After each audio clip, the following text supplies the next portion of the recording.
Assalamualaikum warahmatullahi wabarakatuh. Halo guys, nama saya Reviana Solihatul Ulia, semester 2 Pendidikan Matematika di Universitas Singa Perbangsa Karawang. Nah, di video kali ini kita akan belajar mengenai aturan Horner. Nah, perkenalkan, nama saya Linda Oktaviani Putri dari kelas 2D Prodi Pendidikan Matematika. terima kasih Teh Linda.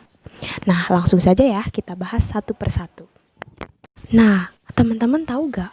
Persamaan tingkat tinggi itu sama dengan polinomial atau suku banyak. Wah, ternyata nggak terlalu asing juga ya kata polinomial ini. Yang asing itu yang tadi, persamaan tingkat tinggi. Nah ini ada contoh. Nah, kalau persamaan ini merupakan persamaan kuadrat kan, karena derajatnya 2. Nah, yang di bawah ini ada persamaan tingkat tinggi atau polinomial. Nah, dapat kita simpulkan bahwa persamaan tingkat tinggi atau polinomial itu merupakan persamaan yang derajatnya atau pangkatnya lebih dari 2. Kalau misalnya derajatnya 2, itu adalah persamaan kuadrat. Gampang kan? Yuk kita lanjut. Untuk menentukan nilai dari suku banyak ini ada dua metode, yakni metode substitusi dan metode Horner. Metode substitusi itu kalian udah tahu kan gimana caranya. Nah, untuk metode Horner ini nanti kita akan bahas di materi selanjutnya. Nah, untuk pengoperasian suku banyak ini, untuk penjumlahan dan pengurangan, seperti penjumlahan dan pengurangan biasa, yaitu dengan menjumlahkan dan mengurangkan suku-suku dari kedua persamaan tersebut. Untuk perkalian, kita bisa dengan cara ya mengalihkan setiap suku-sukunya gitu. Nah, untuk pembagian kita ada dua metode, yaitu metode manual. Nah, yang kedua yaitu adalah metode Horner. Aturan sintesis Horner. Aturan sintesis Horner adalah tahapan-tahapan dalam menggunakan metode Horner. Yang pertama ialah tuliskan koefisien-koefisien dari yang berderajat tinggi sampai yang berderajat rendah di bagian dalam diagram, dan tulis pembaginya di bagian luar diagram. Lalu yang kedua ialah jumlahkan suku dalam kolom yang sama, lalu ditulis di bagian bawah di luar diagram dan dikalikan dengan pembaginya. Lalu yang ketiga ialah untuk pembagi X plus min A dalam aturan Horner ialah X plus min A sama dengan X. Untuk pembagi AX plus B dalam aturan Horner yaitu AX plus B sama dengan min A per B. Untuk pembagi X kuadrat plus AX plus B dalam aturan Horner ialah dengan cara memfaktorkan dengan pembaginya.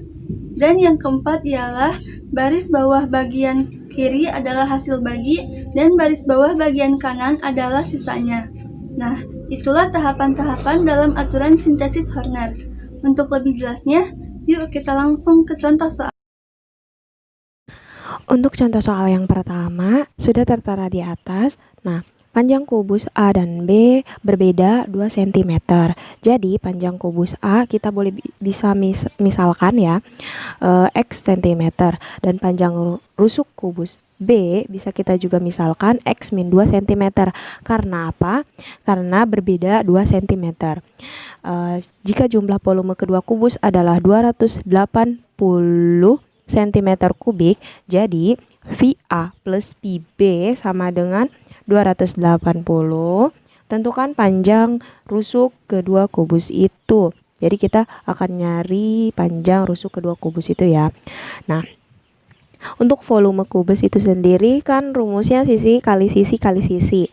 Nah, jadi volume kubus A X pangkat 3 dan volume kubus B X min 2 pangkat 3 sama dengan 280 ya.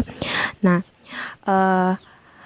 kita turunkan X pangkat 3 plus, nah untuk X min 2 pangkat 3 ini boleh diuraikan menjadi X pangkat 3 min 6X pangkat 2 plus 12X min 8 sama dengan 280.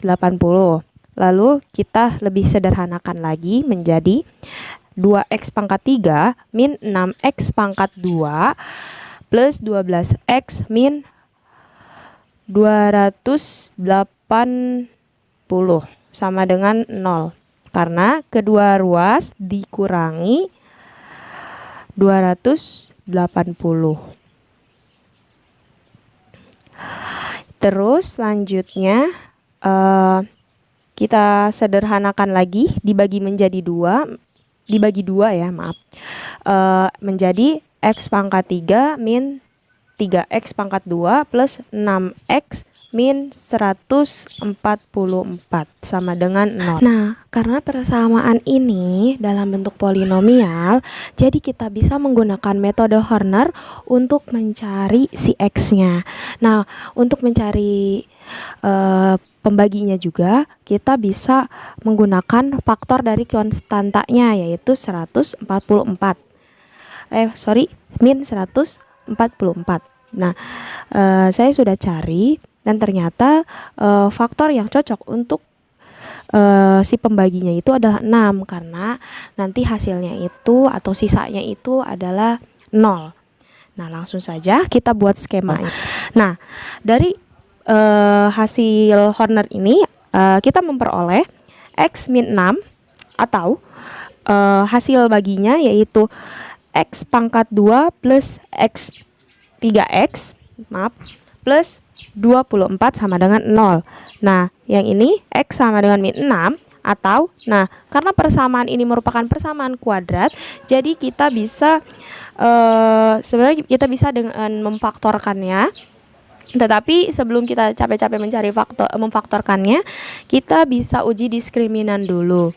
Nah, ternyata setelah diuji diskriminan, ternyata persamaan itu kurang dari 0. Jadi persamaan ini tidak memenuhi untuk mencari si x-nya. Jadi faktor yang cocok itu hanya 6.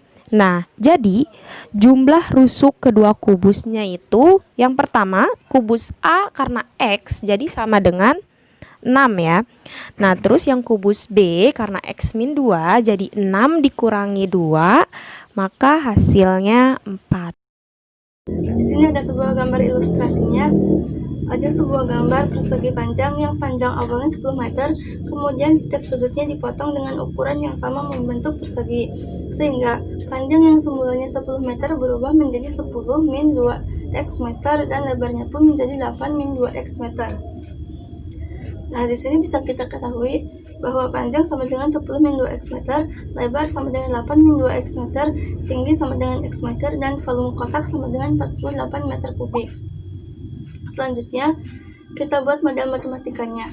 Karena volumenya 48 meter kubik, maka bisa kita tulis panjang kali lebar kali tinggi sama dengan 48, dengan panjang sama dengan 10 min 2x dikali lebar sama dengan 8 min 2x, dan tinggi sama dengan x, sama dengan 48. Kemudian kita kalikan panjang dan lebarnya. Jadi 80 min 20x min 16x plus 4x kuadrat dikali x sama dengan 48. Kita kalikan dengan x. 80x min 36x kuadrat plus 4x pangkat 3 min 48 sama dengan 0. Angka 48 kita pindah ruas ke kiri.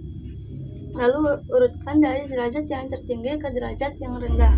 Lalu kita bisa bagi dengan angka 4. Jadi x pangkat 3 min 9x kuadrat plus 20x min 12 sama dengan 0. Nah, inilah model matematika dari permasalahan ini. Kemudian kita akan menentukan nilai x yang memenuhi persamaan ini. Kita coba salah satu faktor dari 12. Nah, berarti 1 adalah faktornya. Berikutnya bisa kita tulis x min 1 dikali x kuadrat min 8x plus 12 sama dengan 0. Lalu kita faktorkan. Jadi kita punya 3 faktor dari persamaan ini, sehingga ada 3 kemungkinan. Kemudian kita akan menentukan nilai x yang memenuhi dari persamaan ini. Maka bisa kita ketahui ukuran persegi yang dipotong adalah 1 meter dikali 1 meter atau 2 meter dikali 2 meter.